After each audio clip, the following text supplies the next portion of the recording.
¿Cómo están ustedes? Muy buen día, un gusto de saludarlos. Regula el metabolismo, el estado de ánimo, el corazón, la fertilidad. Pero el 60% de quienes tienen un problema tiroideo no lo sabe. La importancia de reconocer los síntomas, que suelen confundirse con cansancio, estrés o cambios de peso. Vamos a conversar de tiroides. Vamos a conversar con la doctora Cristina Goens, endocrinóloga. Ella es jefa del departamento de endocrinología en el Hospital Clínico Doctora Eloísa Díaz.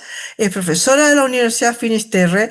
Forma parte del equipo de endocrinología en la Fundación Arturo López Pérez y además forma parte de SOCHED. ¿Cómo estás tú? Muchas gracias por recibirnos. Buen día. Hola, muchas gracias, muy bien. Gracias por la invitación. Oye, Cristina, hace poquito, el 25 de mayo, tengo entendido, se conmemoró el Día Mundial de la Tiroides, una fecha fundamental para generar conciencia sobre esta pequeña, gran glándula. ¿Nos puedes contar un poquito de qué se trata la tiroides? ¿Qué es lo que hace la famosa tiroides? ¿Qué regula? ¿Qué pasa si la tenemos desregulada? Cuéntanos todo. Bueno, la tiroides es una glándula pequeña, pero no por eso poco importante. Eh, Dicen que tiene una forma como de mariposa, tenemos acá en el cuello, ¿ya? Y es muy importante porque produce hormona tiroidea, la cual efectivamente, como decías tú, ejerce muchas funciones en el cuerpo y regula nuestro metabolismo, ¿ya? La tiroides tiene efectivamente efectos a nivel de músculo, cerebro, corazón, regulación de temperatura corporal. Son muchas las funciones que regula y por eso es tan importante en el funcionamiento de nuestro cuerpo. Cuéntame un poquito ahora sobre el tema de, a ver, eh, funciona como dices tú, como un motor. ¿Qué pasa si las famosas T4, T5, T3, T no sé cuánto, todas esas cosas que a uno le pide el médico cuando le hace un perfil bioquímico, están desreguladas? ¿Puede realmente mandar absolutamente todo? A ver, mira, es importante aclarar una cosa primero que nada. Desde el punto de vista de los síntomas, ¿Mm? cuando uno tiene un problema con las hormonas tiroideas, esto se puede manifestar en algunos síntomas, pero es súper importante destacar que la enfermedad más frecuente, que es el hipotiroidismo, la falta de hormona tiroidea, produce en fondo síntomas que son muy inespecíficos, ¿ya? Entonces no nos bastan los síntomas para poder hacer el diagnóstico, ¿ya? La deficiencia de hormona tiroidea se diagnostica principalmente en base a exámenes bioquímicos, no en base a síntomas. Claro. Es muy fácil confundirse porque hay muchas otras enfermedades que nos pueden producir cansancio, por ejemplo, o ánimo bajo, eh, o sentir que el metabolismo está un poco más lento, ganancia de peso. Son todas cosas que pueden atribuirse a más de una enfermedad o a más de una condición. Así que es importante que no nos basta eso para poder hacer un diagnóstico y por eso siempre es importante el examen sangre, el examen de laboratorio, que es el que nos permite efectivamente pesquisar esta alteración. Eh, por el contrario, cuando un paciente tiene enfermedad por exceso de producción de hormona, que es la enfermedad opuesta, que se llama hipertiroidismo, en esa situación sí se dan algunos síntomas que son más claros y que sí nos ayudan más a sospechar este diagnóstico, que también se debe confirmar con exámenes de sangre. Entonces, la clínica orienta sobre todo cuando estamos hablando de hiper, cuando estamos hablando de hipo es más difícil. O sea, ahí el examen de sangre el que nos va a ayudar para poder establecer el diagnóstico. Oye, entonces eso que yo dije de la T3, T4, que lo dije casi como en broma porque seguí, ¿no? T3, T4, T5, eh, es absolutamente indispensable para corroborar que tengas algún tipo de descalabro, digamos, en la tiroides, porque otro tipo de síntomas, que te duela la garganta, que eso no tiene nada que ver, ¿no es cierto? Claro, bueno, primero que nada no hay T5, ya llegamos hasta No, T4. no, por eso te digo que Eh, yo lo exageré, sí. sí. Y, y en el fondo no es necesario todo, las hormonas periféricas nos ayudan a afinar los diagnósticos, pero la verdad es que la TSH es el examen más sensible. Ese es el examen que uno debiera hacer cuando quiere hacer una investigación inicial, y si ese examen nos sale alterado, nosotros luego podemos complementar, volver a pedir otros exámenes y ahí agregar las hormonas periféricas. Pero de entrada el examen básico que uno realiza para investigar en un primer momento si hay una alteración tiroidea es la TSH. Ese es el examen que Ya. más utilizamos inicialmente. Perfecto. Ahora, vámonos un poco para atrás. Una persona no se puede dar cuenta entonces simplemente si tiene algún tipo de drama con el tema tiroideo, ¿no es cierto? Por lo tanto, debería hacerse en forma regular, no sé, una vez al año, un chequeo en el que debe pedir entonces que se incluya, o se incluye siempre en un examen de sangre.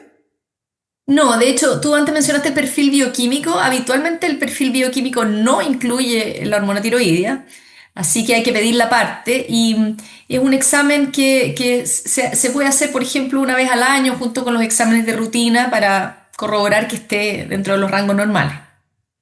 Perfecto. Si tú dijiste en algún momento que si teníamos menos hormonas, menos circulación de hormona, es complicado, pero no se nota tanto. Cuando tenemos de más es cuando se nota. ¿Cómo se nota cuando tenemos de más?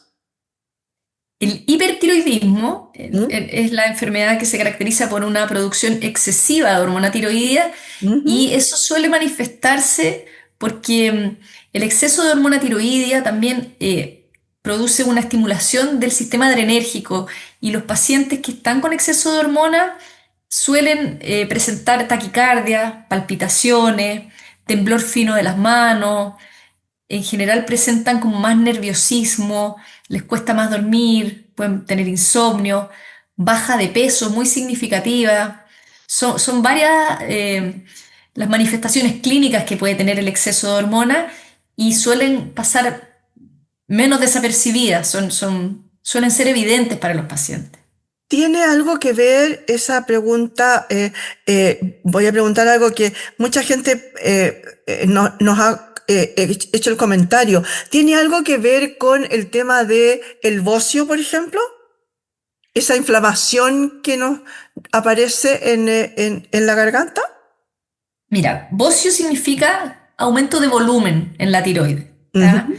Y el bocio puede ser difuso o puede ser multinodular. Puede ser porque uno tiene nódulo o solamente porque la tiroides puede estar más grande. Perdona, ¿y Eh, está más grande porque trabaja más? no necesariamente, Ya, no. No ya. necesariamente. Hay personas que tienen hipotiroidismo y que pueden tener la tiroides más grande en un momento, o en otros momentos incluso puede verse más atrofiada y estar más chica. Y los pacientes que tienen exceso de metabolismo, o sea, exceso de producción Ujú. hormonal, hipertiroidismo, pueden tener una tiroides grande también. Así que solamente el tamaño tiroideo no es suficiente para Ya, sacar una conclusión. ya. Hay que correlacionarlo con los exámenes y con la clínica del paciente. Y Ahora por otro me- lado tenemos el bocio multinodular, que es cuando hay nódulos en la tiroides. Eso es otro. Eso no tiene nada que ver con lo que está de producción o más o menos de hormonas, ¿no es cierto? Mira, habitualmente los nódulos tiroideos no son funcionantes. Ah, Así ya, que ya. la mayoría de las veces no tienen relación con la función tiroidea, pero existen algunas ocasiones en que los nódulos sí pueden ser hiperfuncionantes y ser causa de un hipertiroidismo. Perfecto. Oye, me hablaste del hiper, hablemos del hipo ahora. Cuando hay un déficit de producción hormonal, ¿qué pasa con eso? ¿Hay más fatiga, hay aumento de peso? Tú decías que en el otro había una baja de peso, aquí habría un aumento de peso, etcétera. ¿Cómo lo podría más o menos uno notar que algo está pasando. Bueno, como ya te había dicho anteriormente, el problema son estos síntomas inespecíficos, pero si uno quiere en el Claro, fondo em, analizar cuáles son los síntomas propios del hipotiroidismo, son cansancio, ganancia de peso, hasta por ahí no más. ¿Ya? La ganancia de peso por hipotiroidismo suele ser bien discreta.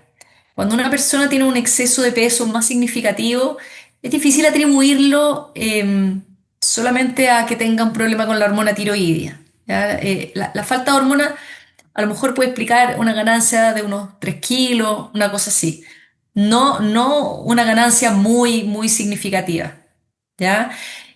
Por otro lado, los pacientes hipotiroides pueden tener estreñimiento, constipación, más dificultad claro. para ir al baño, eh, piel seca, pérdida de las cejas, los pelos de las cejas.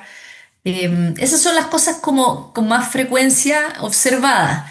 En extremos, cuando es muy marcado, ya puede afectarse la frecuencia cardíaca, la regulación de Claro. la temperatura, pero la verdad es que eso es más raro de ver, ¿ya? Alteraciones de la piel, lo que se llama mixedema, pero lo más habitual es que cuando el hipotiroidismo no es tan severo, los síntomas que vemos son los primeros que yo describí.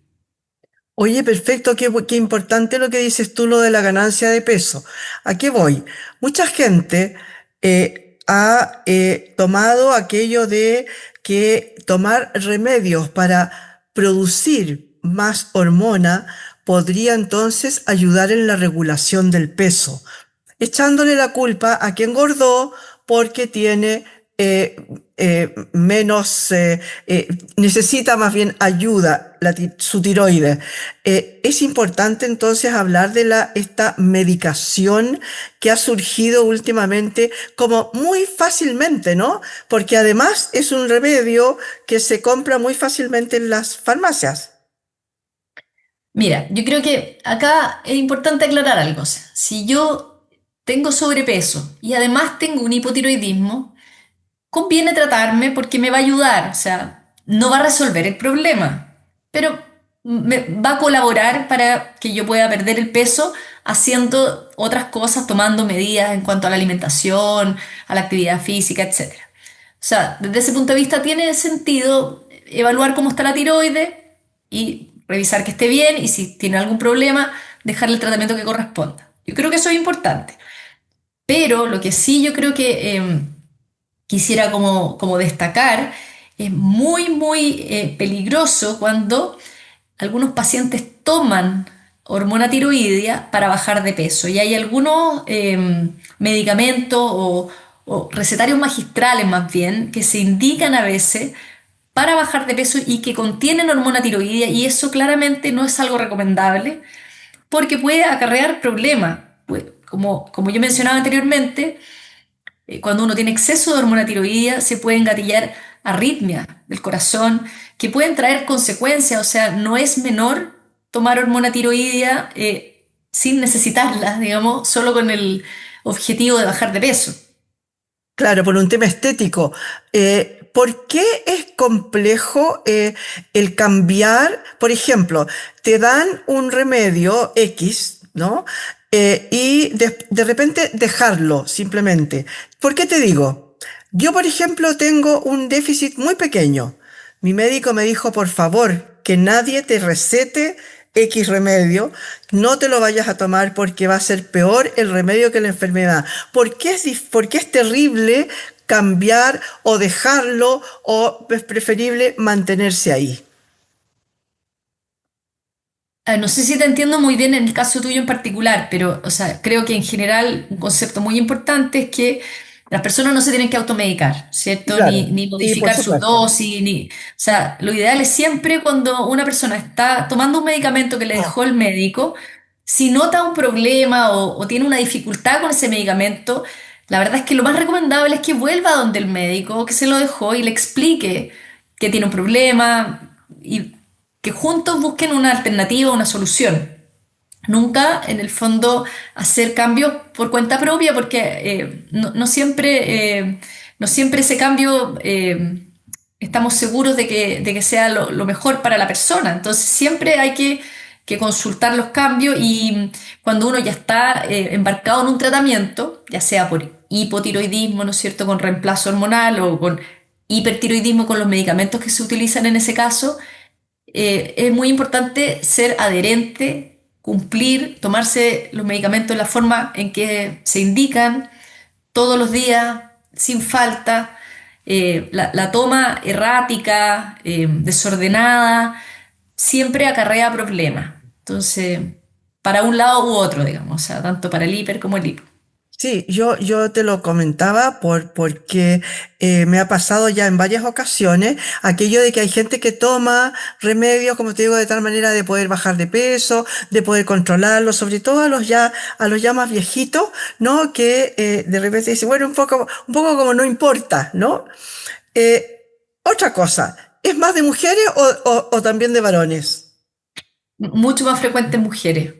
Ya, o sea, no es un mito aquello. No, es mucho más frecuente en mujeres, sí. De Perfecto. todas maneras. Oye, y lo otro, podría ser a lo mejor algunos factores desencadenantes de estas causas disfuncionales de la glándula. ¿Podría haber a lo mejor, no sé, un virus, por ejemplo, que te desencadene algún tipo de problema? Mira, en el caso tanto del hiper como el hipotiroidismo, ¿Mm? o sea, el hipertiroidismo tiene más de una causa, pero una de las más frecuentes es la causa autoinmune. Y el hipotiroidismo también se da por causa autoinmune. O sea, en ambas enfermedades, el cuerpo produce unos anticuerpos dirigidos contra la propia tiroides. Ah, Entonces, es una enfermedad autoinmune. Y dentro de las teorías que existen para explicar por qué se produce esta autoinmunidad, por ejemplo, en el caso del hipertiroidismo se ha planteado que existe un mimetismo, es decir, alguna similitud entre algunas bacterias y algunos tejidos tiroideos que se pueden parecer y por ahí podría venir la explicación de por qué estos anticuerpos se dirigen contra la tiroides. ¿Ya? Eso ha sido planteado para el hipertiroidismo.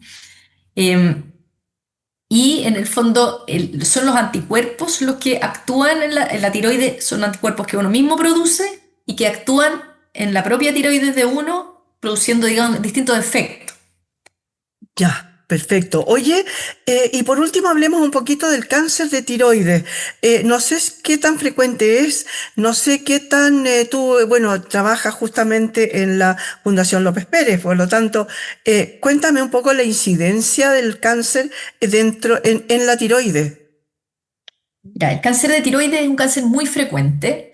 A nivel mundial está dentro de los top 10. Es un cáncer Ah, súper súper frecuente.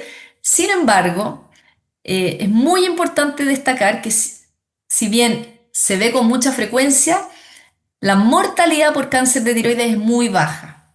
¿Ya? El pronóstico del cáncer de tiroides es excelente, tiene una sobrevida de 95% a 5 años. Es decir, son muy pocas las personas que fallecen por cáncer de tiroides. Más bien, el problema del cáncer de tiroides está enfocado hoy en día a cuidar a las personas y a tratar de ser muy cautos en los tratamientos y en las medidas que se toman con estos pacientes, porque la sobrevida es tan larga que lo que tenemos que pensar más bien es cómo van a vivir estas personas con estas secuelas que vamos a ir dejando nosotros con los tratamientos que indicamos. Entonces, más bien el foco está puesto en ser cuidadosos y en indicar tratamientos que sean ajustados, realmente ajustados a lo que corresponde en cada caso. Ese es como el perfecto. tema más importante. Perfecto, claro, es la sobrevida, como dices tú. Y en ese caso hay extirpación de tiroides y medicamentación de por vida, ¿o no? Claro, el tratamiento del cáncer de tiroides, el pilar número uno es la cirugía, la tiroidectomía, que en el fondo es sacarle la tiroide a la persona. Después de eso, la persona queda sin tiroides, por lo tanto, de por vida necesita tomar hormona tiroidea para suplementar la necesidad de su cuerpo, que ahora ya no tiene la glándula, por lo tanto, necesita tomar la hormona. En algunos casos seleccionados, los pacientes a veces requieren otras terapias, pero la mayoría de las veces lo principal es la cirugía. eso es como el pilar principal del tratamiento. Perfecto, muchas gracias, doctora. Me gustaría, sí, para terminar, que nos dijeras por qué es importante conmemorar con un día especial para esta glándula, un día mundial como fue el 25 de mayo, como son los 25 de mayo, para conmemorar el Día Mundial de la Glándula Tiroides. Cuéntame por qué es importante visibilizarla. Bueno, yo creo que es importante visibilizarla porque, como ya dijimos, cumple muchos roles y regula nuestro metabolismo, o sea, es clave para el funcionamiento de nuestro cuerpo. Y perdona, pero quiero volver un paso atrás y decir algo que me parece súper importante. Yo me dedico al cáncer de tiroides y sé que las personas muchas veces se hacen ecografías, ¿ya? Y esto es un tema súper importante. Se solicitan ecografías de la tiroides como parte de chequeo de rutina o a veces porque hay otros síntomas, dolor de garganta, por ejemplo, y el paciente se hace una ecografía de tiroides. Hay que ser bien cuidadoso con esto porque, mira, lo que ocurre con el cáncer de tiroides es que si tú ves en el tiempo lo que ha ocurrido es que ha ido aumentando el número de diagnósticos, pero si tú ves la curva de mortalidad se mantiene como una línea recta, pareja. Ya. Entonces uno dice, pero ¿por qué se mantiene la mortalidad igual si han aumentado los diagnósticos? Y esto es súper importante. Nos hacemos tantos exámenes, tanta gente se anda haciendo exámenes, ecografía, por distintas razones, ¿no es cierto? Que hoy somos capaces de ir detectando cosas muy pequeñitas. Entonces, si tú ves, aumenta la curva de diagnóstico, pero la mortalidad se mantiene igual. ¿Por qué? Porque estos tumores muy pequeñitos tienen un comportamiento que es poco agresivo. Ah, Entonces, hacemos un sobrediagnóstico del cáncer de tiroides, que no es gratuito, porque tiene consecuencias. Si yo encuentro eso, después me operan, me sacan la tiroides, la cirugía tiene consecuencias. También quedo con la necesidad de tomar hormonas y muchas veces también la cirugía del cuello es delicada porque en el cuello hay varias estructuras que se pueden dañar. Entonces, llegar y operar a todos los pacientes al final no es necesariamente lo mejor. A veces es peor el remedio que la enfermedad. Entonces, tenemos que ser cautelosos y pedir los exámenes cuando corresponde. La ecografía tiroidea no es un examen que se hace a todo el mundo de rutina. Ese es un concepto equivocado. La ecografía de tiroides tiene razones específicas para ser solicitada. Por ejemplo, si tú te notas que en el cuello hay un aumento de volumen, tú notas que te palpas algo, ok, ahí se hace ecografía. Si el doctor te toca el cuello y te dice, mira, te palpo un nódulo, lo vamos a investigar, esa es una indicación. No es chequeo de rutina. Existen perfecto. algunas otras indicaciones que son muy específicas en algunos pacientes que tienen algunos síndromes genéticos especiales, pero son circunstancias bien particulares.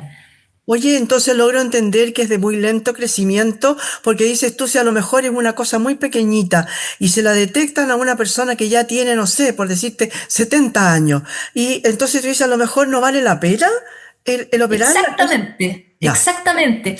Y esto ha sido estudiado, Miriam, con estudios que son prospectivos, que son en fondo de larga duración, y se ha visto que cuando los tumores son muy pequeños, sobre todo cuando son tumores que nosotros llamamos microcarcinomas, que son de menos de 1 centímetro, tienen una tendencia a, a, a crecer muy poco o a no crecer. a Y mantenerse más bien y a no ahí. dar problemas. En el fondo lo que se ha visto es que haciéndole seguimiento a estos pacientes a Ya. lo largo de muchos años se ve que sin operarlo los pacientes andan súper bien. Ah, perfecto, ya, ya, perfecto, me queda clarísimo. Es de lento crecimiento, por lo tanto, a lo mejor, como dices tú, no vale la pena. Y tampoco se corre el riesgo de que uno llegue demasiado tarde, por ejemplo. No, no, No. porque como tú misma dices, este lento crecimiento nos permite darnos cuenta eh, si vamos haciendo controles y vemos que algo está progresando, ahí uno puede Ya, intervenir, por ya. supuesto. Y siempre tenemos, cuando un paciente, digamos, viene a control y hace lo que nosotros le indicamos, siempre vamos a tener tiempo para reaccionar y si es necesario cambiar la conducta, cambiarla. Siempre, porque es muy lento la progresión de esto. Entonces, por eso es que nosotros a veces hacemos lo que llamamos vigilancia activa. Ya la vigilancia activa es cuando nosotros sabemos que alguien tiene un nódulo muy pequeñito, que es sugerente de cáncer, y podemos, en determinadas circunstancias, si es que el paciente es un candidato para ello, se le puede hacer vigilancia ecográfica y con eso solamente ir controlando y viendo qué pasa, y muchas veces pasan años de años en que no cambia nada. Por lo tanto, son pacientes que pueden ahorrarse una cirugía y todas sus consecuencias.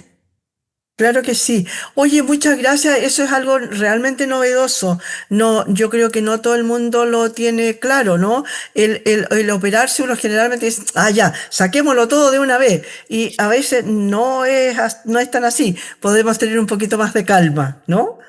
Eso, eso. Muchas gracias, doctora, por haber estado hoy día con nosotros. De nada, pues. Gracias a ustedes.